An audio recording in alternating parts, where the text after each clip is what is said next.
श्रद्धेय महानुभावों, हम लोग तथायुक्तम चानिप्सितम पर दार्शनिक विवेचन करते हुए ये देख रहे हैं कि यहाँ इप्सितम नपुंसक है और इप्सितमम अतिशयित है, अत्यंत है, अतिशयनतम विष्णु तमप है। अतिशय होगी प्रकाष्ठा, तीव्र संवेग होगा तो भी हम परम तत्व की ओर जाएंगे, मद संवेग होगा तो भी जाएंगे, वैराग की वृत्ति होगी तो भी हमको जाना आना है अभ्यास के द्वारा। अतः आज करें, कल करें, परसों करें, अगले जन्म में करें, जब तक हम अभ्यास नहीं करेंगे, जब तक उस उदासीन अवस्था को न देखने का प्रयास करेंगे। यानी कि जैसे साइंस में आप एटॉमिक स्ट्रक्चर में पढ़ते हैं कि इलेक्ट्रॉन चारों तरफ घूम रहा है, प्रोटॉन और न्यूट्रॉन बीच में है, न्यूट्रॉन उदासीन अवस्था में है।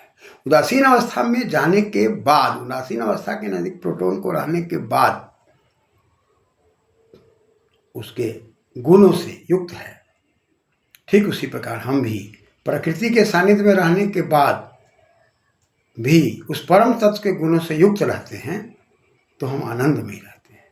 और ऐसे परम तत्व के गुणों से युक्त रहने के बाद स्वयं परमात्मा हमारी और आपकी मदद करता रहता है। इसलिए इप्सित हो अनिप्सित हो, आपको परमात्मा से मिलने की इच्छा हो ना इच्छा हो, फिर भी परमात्मा तक जाने की साधना हर जन्म जन्मांतर में बनाए रखने के बाद ही हम जीवात्मा सफल होंगे, क्योंकि हम द्वितीय हैं। द्वेषतीय, द्विषतीय प्रत्यय लगा हुआ है। हम दूसरी अवस्था में, प्रथम परमात्मा है और दूसरी अवस्था हमारी इसलिए है कि हमको परमात्मा से भी जुड़ना है और प्रकृति से भी जुड़ना है। परमात्मा से जुड़ करके परमानंद की ओर जाना है और प्रकृति से जुड़ करके प्रकृति लीन होकर के इसको समझ करके और पुनः हमें आगे बढ़ने का प्रयास करना है।